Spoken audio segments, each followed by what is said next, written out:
Good morning students. आज हम आपका नया चैप्टर स्टार्ट करने जा रहे हैं, चैप्टर नंबर 9th, जो कि होगा सीक्वेंस एंड सीरीज। आपका जो चैप्टर नंबर 8 है बाइनोमियल, वो बेटा अभी आपका नहीं है सिलेबस में। तो आपका जो अभी नेक्स्ट टॉपिक होगा, जो नेक्स्ट जो आपका चैप्टर रहेगा वो रहेगा आपका सीक्वेंस एंड सीरीज। तो ये आज से स्टार्टअप कर रहे हैं बेटा इसको। तो सबसे पहले हम बात करेंगे यहाँ पे जो टॉपिक है सीक्वेंस है सीरीज के अंदर। सबसे फर्स्ट जो टॉपिक आएगा वो आपका रहेगा सीक्वेंस। क्या है हमारा टॉपिक? सीक्वेंस क्या होता है, इसकी डेफिनेशन क्या है।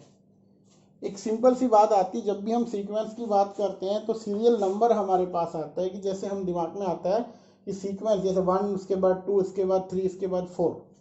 बट यहाँ पे मैथमेटिकली अगर हम बात करें सीक्वेंस होगा क्या, तो जैसे हमने आप सेकंड चैप्टर के अंदर पढ़ा था, एक फंक्शन की डेफिनेशन पे मैं जानना चाहूंगा पहले कि फंक्शन हमने पढ़ा था एफ।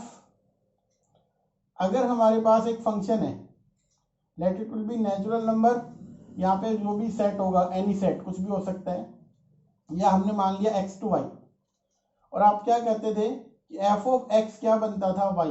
x यहाँ से आता था और यहाँ का एलिमेंट क्या होता था? y। फंक्शन बन जाता था। यहाँ पे जब बात करें x, s किसको रिप्रेजेंट करता था? डोमेन को। तो x है वो डोमेन बनाता था, डोमेन। और जो y की वैल्यू है वो क्या होता था? रेंज को डिफाइन करती थी। बट हमारे पास जब सीक्वेंस की डेफिनेशन के लिए जाएंगे तो उसकी डेफिनेशन पहले हम समझते हैं, फिर हम आते हैं क्वेश्चन पे। तो सबसे पहले डेफिनेशन सीक्वेंस की क्या है? Sequence is a function. क्या होगा ये? सीक्वेंस इज ए फंक्शन, एक फंक्शन होगा हुज डोमेन, जिसकी जो डोमेन बनेगी is the set of natural number. एक ऐसा फंक्शन होगा whose domain is the set of natural number. Natural number जिसकी डोमेन जो होगी, जहां से हम x को फाइंड आउट करेंगे, जो लेते थे, वो क्या होगी बेटा? सेट ऑफ नेचुरल नंबर होगी। एंड इज डिफाइंड एज, और इसको हम कैसे डिफाइन करेंगे वो लिख लेते हैं, एंड डिफाइंड एज।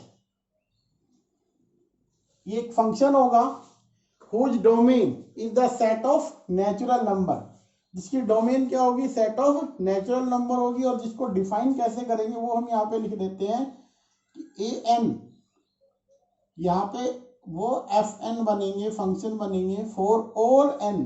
जो एन यूज करेंगे वो हम कहाँ से करेंगे? नेचुरल नंबर से करेंगे। वो कहाँ से आएगा? नेचुरल नंबर से।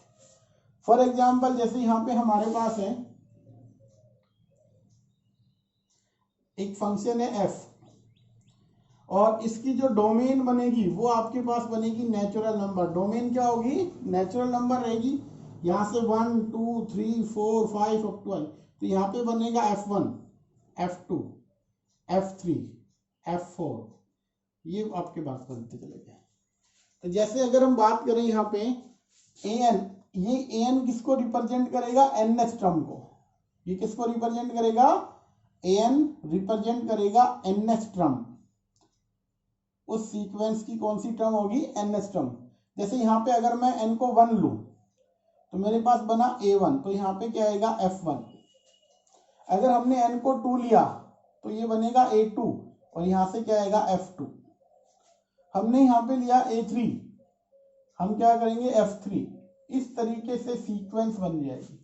आप इसको यू भी लिख सकते हो, इसी को, और a1, a2, a3, इस तरीके से ये क्या बन गई हमारे पास? सीक्वेंस। इसमें आगे जाके हम nth भी लिख सकते हैं और आगे भी जा सकते हैं। ठीक है, तो जो ये बनेगा nth, ये आपके पास nth term of the sequence कहलाएगी बेटा। ठीक है, एक एग्जांपल लेते हैं। जैसे सपोज करो हमने एक एग्जांपल लिया n इंटू n+1। अब कहते हैं ट्रम्स को निकालो, फर्स्ट 5 टर्म, फर्स्ट 4 टर्म, ये कैलकुलेट करनी है हमें। तो देखो ध्यान से, n को अगर हम 1 रखते हैं तो a1 बना, क्या आएगा? 1 इंटू 1+1, 1 इंटू 2, तो रिजल्ट क्या बना? 2। n को अगर हमने 2 लिया तो सेकंड टर्म बनेगी 2 इंटू 2 प्लस 1, सो 2 इंटू 3 क्या रिजल्ट बना 6। n को अगर हम 3 लें तो a3 क्या बनेगा 3 इंटू 3 प्लस 1, सो 3 इंटू 4 आपके पास क्या बना 12।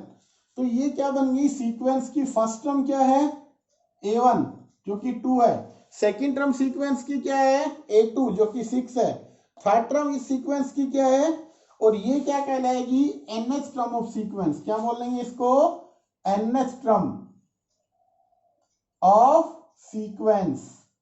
सीक्वेंस की कौन सी टर्म होगी बेटा ये nth टर्म कहलाएगी। गॉट इट, आ गया होगा समझ में। अब हम चलते हैं नेक्स्ट, आगे इसके अंदर क्या है बेटा, नेक्स्ट आपके पास आएगा टाइप्स ऑफ सीक्वेंस। अब आएगा हमारे पास सीक्वेंस हो गया types of sequence. Types of sequence, तो बेटा इसकी मेनली 2 टाइप्स होती है। एक होती है फाइनाइट सीक्वेंस, सेकंड होती है इसकी इनफाइनाइट सीक्वेंस। अब कौन सी सीक्वेंस फाइनाइट होगी कौन सी इनफाइनाइट होगी ये डिपेंड करता है नंबर ऑफ टर्म्स पे, ठीक है। तो फाइनाइट सीक्वेंस के अंदर क्या होगा, यहाँ पे इस सीक्वेंस के अंदर फर्स्ट में जो फाइनाइट बोला हमने, a sequence containing finite number of terms, sequence containing finite number of terms, जिसके अंदर जो टर्म्स होगी वो क्या होगी फाइनाइट होगी, जिनको काउंट कर सकते हैं। जैसे यहां पे हमने लिखा a1 a2 a3 a4 और लास्ट में सपोज कर दो हमने लिख दिया a10, तो कितनी सीक्वेंस में टर्म्स है 10 टर्म्स है, फाइनाइट है। इनफाइनाइट सीक्वेंस में क्या होगा, sequence containing infinite number of terms.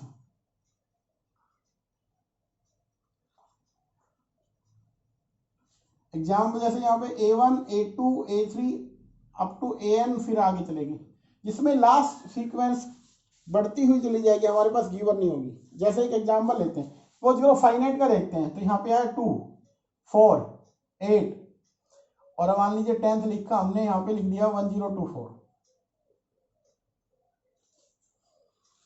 यहाँ पे हमने सीक्वेंस लिखी जैसे 1 2 3, यहाँ पे आ गया सपोज करो 100 फिर आगे आ गया।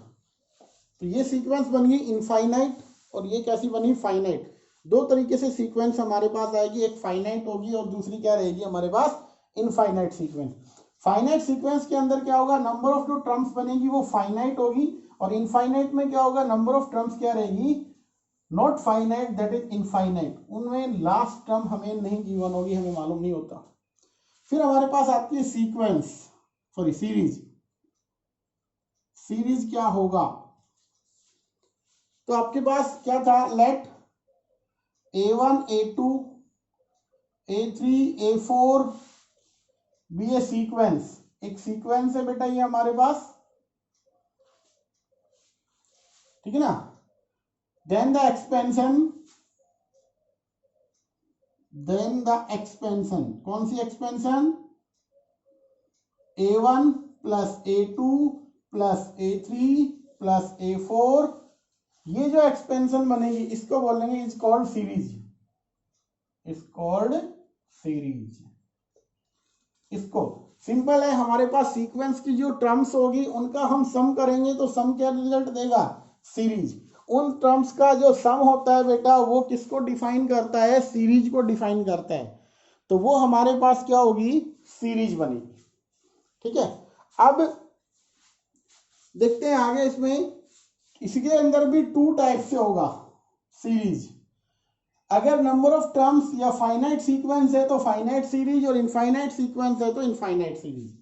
वो डिपेंड करता है सीक्वेंस फाइनाइट है या इनफाइनाइट। फाइनाइट सीरीज भी होगी और दूसरा क्या होगा, इनफाइनाइट सीरीज भी। दो टाइप की सीरीज होगी, फाइनाइट और infinite, depending upon the finite sequence और इनफाइनाइट सीक्वेंस। अब देखिए ध्यान से, मान लेते हैं हमारे पास कोई फाइनाइट सीक्वेंस है जिसमें नंबर ऑफ टर्म्स कितनी है n, तो उसको हम लिखेंगे Sn, A1 A2 A3 up to An। इसको हम बोलते हैं, क्या लिखते हैं, सम ऑफ n टर्म्स। इसको क्या बोला जाएगा, Sm को सम ऑफ कितनी टर्म्स है, n टर्म्स। दैट मीन्स ये सम है, किसको रिप्रेजेंट कर रहा है, n टर्म का सम रिप्रेजेंट हो रहा है यहाँ पे। First term, second, third, fourth, कहां तक का सम है, n तक का। तो n तक का फाइनाइट है, और फाइनाइट का सम कहां तक है, n तक। जैसे यहाँ पे अगर मैं लूं A1 A2 A3 A4 up to A10, और मैं यहाँ पे कहूं कि मेरे को सम करना है, तो S10 लिखूंगा फिर मैं, A1 A2 A3 up to A10, इन सब का सम क्या होगा, S10। कितनी टर्म्स है सीरीज के अंदर, सीक्वेंस कितनी है, कितने टर्म्स है सीक्वेंस में, 10। तो सीक्वेंस में अगर 10 टर्म्स है तो सीरीज का जो सम होगा वो S10 कहलाएगा बेटा। ठीक है, ये आपके पास हो गया सीरीज। अब आपके पास जो एक्सरसाइज है उसके अंदर हम चल रहे हैं, एक्सरसाइज का फर्स्ट सम लेके चल रहे हैं। क्या क्वेश्चन है, क्या हमें करना है, देखिए ध्यान से। आपकी जो एक्सरसाइज है चैप्टर नंबर 9, एक्सरसाइज 9.1, एक्सरसाइज है 9.1। क्वेश्चन नंबर फर्स्ट क्या गिवन है हमारे पास, right the first 5 term, right the first 5 term each of the sequence, each of the given sequence लिख देते हैं, given sequence whose nth term is given by, sequence की कौन सी टर्म दे रखी है, nth, whose nth term is given by, जैसे first लेके चल रहे हैं, क्या है यहाँ पे an n, सेकेंड सम है इसका, an is equals to n over n plus 1। ये nth टर्म दे रखी है बेटा, हमें क्या करना है, कह रहा है फर्स्ट 5 टर्म कैलकुलेट करनी है। तो सिंपल सी बात है, n को आप रखो 1, हमारे पास फर्स्ट टर्म आ जाएगी, क्या होगा, 1 ओवर 1 प्लस 1 दैट इज 1/2। अगर वो कह रहा है सेकंड निकालिए तो n को 2 रख दो, a2 बन गया, सेकंड टर्म बनी 2 ओवर 2 प्लस 1, सो 2/3।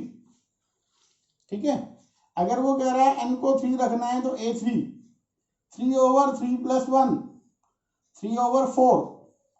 n को वो कह रहा है 4 रखो, तो फर्स्ट टर्म बनेगी बेटा 4 over 4 plus 1 that is 4 over 5।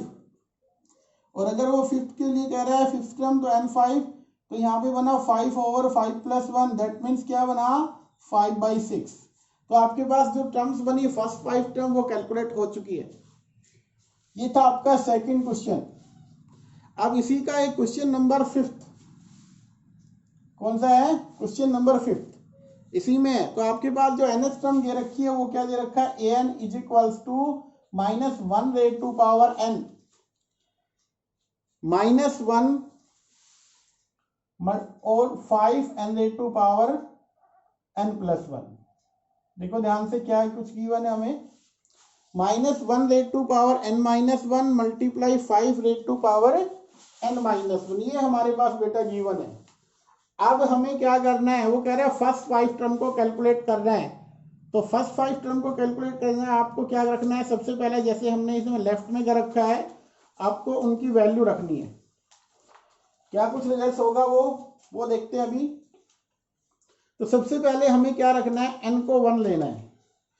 n को अगर हम 1 लेते हैं तो क्या बनेगा, देखो ध्यान से, n अगर 1 है तो बना a1 -1 raise to power 1 -1 dot 5 raise to power 1 plus 1 -1 having power 0 and 5 power 2 बन गया। तो बेटा ये तो बनेगा 1 और यहां से 25, तो आपका आंसर आ गया 25।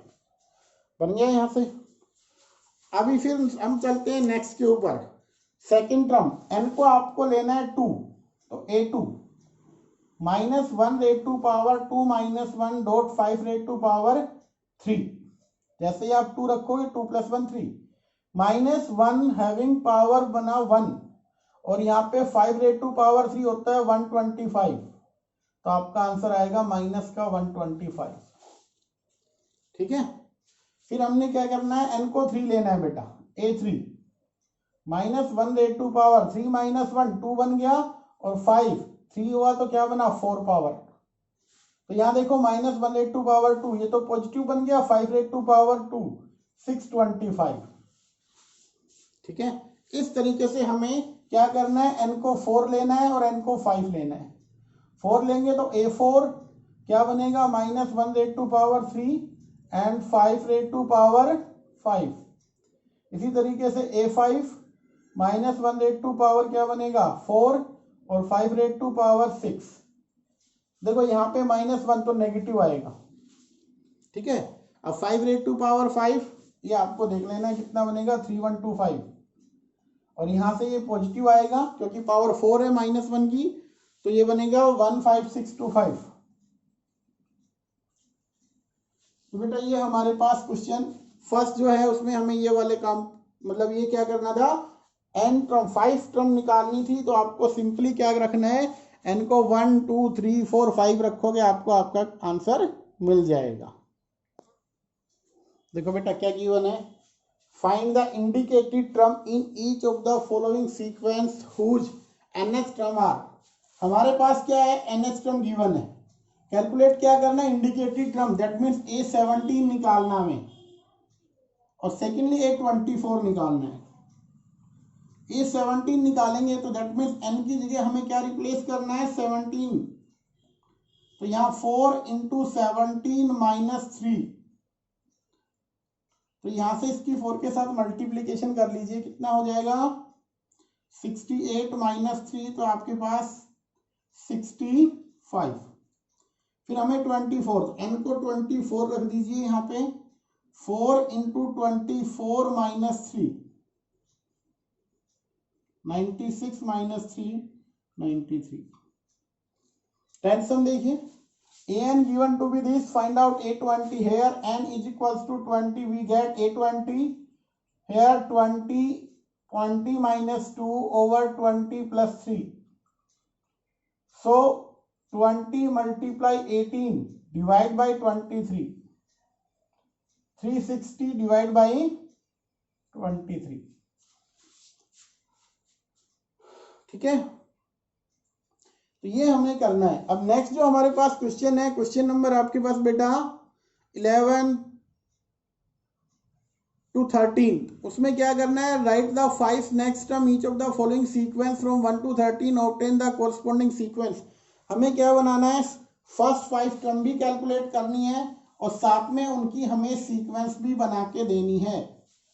ठीक है, सबसे पहले हमें क्या करना है, फर्स्ट 5 टर्म को कैलकुलेट करना है, और फिर वो कह रहा है कि आप इसकी सीक्वेंस और बनाओ, सीक्वेंस क्या बनेगी वो भी हमें शो करो। तो क्वेश्चन नंबर जैसे यहाँ पे हमारे पास है, क्वेश्चन नंबर मैं रखता हूं 11, a1 3 है, ये गिवन है बेटा, साथ में कह रहा है an to be given 3 times of an minus 1 plus 2 for all n greater than 1। क्या लिखा हुआ है, हर एक n जो हम लेंगे वो क्या लेंगे, 1 से बड़ा लेंगे। सो 1 तो हम यूज कर चुके, इसकी वैल्यू तो गिवन है ऑलरेडी उन्होंने, आपको 1 से बड़ा रखना है। n को आप रखिए 2, a2 क्या बनेगा 3 इंटू यहाँ 2 माइनस 1 तो 1 हो जाएगा, प्लस 2, यहाँ पे वैल्यू गिवन है, ये कितनी है 2 प्लस 2, 3 इंटू 2 6, और सॉरी 3, इसकी वैल्यू कितनी की है 3 गिवन है बेटा। सो क्या बनेगा a1 इज 3 क्योंकि गिवन नहीं होगा, 3 इंटू 3 9, 9 टू 11, तो आपका आंसर आ गया 11 फर्स्ट। n को फिर आप रखो 3, a3 क्या रखोगे 3 इंटू यहाँ पे रखो 3 माइनस 1 तो a2 +2। अब A2 हमने कैलकुलेट किया था, क्या था हमारे पास 11, तो ये वैल्यू हमें यहाँ पे रखनी है 3 × 11 + 2, 33 + 2 35, तो ये बन गया हमारे पास 35 A3। अब हमें क्या निकालना है, इनको 4 रखो, तो 4 रखोगे तो A4 क्या बनेगा 3 टाइम्स, यहाँ पे आप रखो 4 तो 3 बना और यहाँ पे +2, तो 3 × 35 + 2। आप इसको सोल्व कर लीजिए, इस तरीके से आप फर्स्ट 5 टर्म्स को कैलकुलेट कर लेंगे। ठीक है, अब फिर वो ये कहता है सीक्वेंस बनाओ, तो सीक्वेंस में देखो आपको क्या करना है, सीक्वेंस आपके पास क्या आएगी A1 + A2 + A3 + A4, इस तरीके से चलेगी। A1 हमारे पास 3 है, A2 हमने कैलकुलेट किया था 11 आया, A3 हमारे पास कितना आया था 35, इस तरीके से हमारी सीक्वेंस बन जाएगी। तो सीक्वेंस कहता है तो ये कैलकुलेट करना है, अदरवाइज हमें ऐसे चलना है। तो ये हमारे पास हो गया क्वेश्चन नंबर 11, 12, 13 बिल्कुल सेम है बेटा। अब हमारा जो लास्ट सम है क्वेश्चन नंबर 14, जो कि एक्सरसाइज कौन सी है 9.1 का 14 क्वेश्चन देखिए, फिर ये कंप्लीट हो जाएगी एक्सरसाइज। और फिर नेक्स्ट कल का जो हमारा टॉपिक रहेगा वो आपने 10th में भी पढ़ा हुआ है, कौन सा रहेगा AP। 2 टॉपिक हम पढ़ेंगे आगे आने वाली पूरी सीक्वेंस एंड सीरीज के अंदर, एक AP दूसरा GP। AP आप फैमिलियर हो, GP हम आपको फर्स्ट टाइम कराएंगे, कुछ बच्चों ने हो सकता है पढ़ भी रखा हो। तो देखिए ध्यान से, अब हमारा question number 14, the Fibonacci sequence given by, क्या गिवन है 1 = A1, A1 हमारे पास 1 है, A2 भी हमारे पास क्या है 1, A1 A2 दोनों 1 के इक्वल दे रखे हैं इन्होंने। ठीक है, एंड सेकंड कंडीशन क्या दे रखी है AN को क्या लिख रहा है वो, कहता है AN - 1 + AN - 2 और n > 2 रखना है हमें। क्या कहता है find AN + 1 divide by AN, ये हमें कैलकुलेट करना है। किस किस के लिए करना है, 4 n 1 2 3 4 5, ये हमें कैलकुलेट करना है। ठीक है, तो सबसे पहले अगर n को हम 1 रखते हैं, सबसे पहले यहां देखो इसमें रख लो, अगर आप 1 रखो, क्योंकि यहां पे कहता है n को 2 रखना है, तो आप 2 रख के पहले यहां से बना लीजिए, यहां से आ जाइए। अगर 2 से बड़ा नंबर चाहिए तो A3 हो गया, n को 3 रख दो यहाँ पे, तो ये बनेगा 3 - 1 2 + 1 2 + 1 A2 प्लस, तो दोनों ही क्या है हमारे पास 1, तो हमारा आंसर क्या आया 3। फिर हमें क्या करना है, फोर्थ रखेंगे तो क्या बनेगा 3 + 2, A3 कितना आया था 3 और A2 कितना है 1, तो क्या बनेगा 4। फिर हमें क्या क्वेश्चन है A5 रखोगे तो A4 + A3, A4 कितना आया था 4 और A3 कितना आया था 3, तो क्या बन गया 7। इसी तरीके से हम आगे आने वाले हैं, ये मान लीजिए 6 निकालना है तो क्या निकालोगे A5 A4, 5 और 4 7 + 4 11। ठीक है, सो हमने पास क्या बना रिजल्ट, सॉरी 1 + 1 क्या आया था बेटा हमारे पास 3 लिख दिया हमने, ये गलत हो गया बेटा, सॉरी दोबारा ध्यान से देखो। 1 + 1 क्या आएगा 2 और A4 आएगा A3 प्लस, तो यहाँ पे आपके पास आएगा 2, A3 2 है +1, तो ये बनेगा 3। यहाँ पे A4 और A3, 4 क्या है A4 हमारे पास 3 है, A4 हमारे पास 3 है और A3 आपके पास 2 था, तो बेटा ये बनेगा 5। और फिर हमें A5 + A4, A5 की वैल्यू हमारे पास कितनी है 5 और A4 की वैल्यू कितनी है 3, कितना बन गया 5 और 3 8, ये होगा। आप ध्यान से दोबारा देखो, यहाँ पे 1 + 1 2 होगा, ना कि 3, गलती से लिखा गया बेटा हूँ। सो 1 + 1 2 बना, फिर 3 बना, फिर 5 बना। ठीक है, तो इस तरीके से हमारे पास 5 के बाद फिर 8 बन गया। ठीक है, अब हमें क्या करना है AN + 1, यहाँ पे देखो अगर मैं n को 1 रखता हूं तो क्या बनेगा, a2 over a1। a2 over a1 कहाँ पे है, देखो ध्यान से, a2 हमारे पास 1 और a1 भी 1, तो 1 बन गया। अब हम करते हैं n को 2 रखते हैं, तो a3 ओवर a2, a3 हमारे पास है 2 ओवर 1, तो आपका रिजल्ट बनेगा 2। फिर आप आ जाओ a4 ओवर a3, क्योंकि आप 3 रखोगे, 3 + 1 4 ओवर a3, तो a4 कहाँ पे है, 3 है, और ये वाला 2, 3/2। फिर आपको रखना है a5/a4, a5 हमारे पास क्या था, 5/3, a4 क्या आया था, यहाँ पे देखो, ठीक है। फिर आपने क्या रखा, a5 रखोगे तो a6 ओवर a5, a6 क्या था हमारे पास 8 ओवर a5 हमारे पास था 5, ठीक है। तो इस तरीके से हमें क्या करना है, इनको सोल्व करना है बेटा। तो जो आपकी सीक्वेंस जो गिवन है वो इस तरीके से हमें सोल्व करनी है। आपके पास सबसे पहले a1 1 है और a2 भी क्या है आपके पास 1, तो आपको क्या करना है, उनको सोल्व करना है, ठीक है। सबसे पहले यहाँ पे हमें वर्क करना है, इसमें n को 1 रखो, 2 रखोगे तो गिवन है आपको n से 2 से ग्रेटर, तो 3 4 5 और 6, ये हमने कैलकुलेट कर लिए। फिर हमें निकालना था, यहाँ पे देखो n को 1 रखोगे तो a2 बनेगा बाई a1, और ये गिवन है रिजल्ट, इनका यूज कर सकते हो, ठीक है। तो इसकी हेल्प से हमें इनको सोल्व करना था। आपकी एक्सरसाइज 9.1 कंप्लीट हो गई है बेटा। अब हमें क्या करना होगा, अब इसको आप अच्छे से कंप्लीट करें, नोटबुक प्रिपेयर करें, और फिर नेक्स्ट आपका जो टॉपिक रहेगा इंटरेस्टिंग होने वाला है, बहुत ज़्यादा इंटरेस्टिंग है। आपको अर्थमेटिक प्रोग्रेशन होगा, उनका सम कैसे किया जाता है, उनके वैरायटी ऑफ क्वेश्चन मिलेंगे अलग अलग, जो आपने 10th में किए थे, बेसिक्स किया था। अब ये बहुत क्या होगा, डीपली करवाएंगे आपको। तो आज का लेक्चर बेटा यहीं तक रहेगा।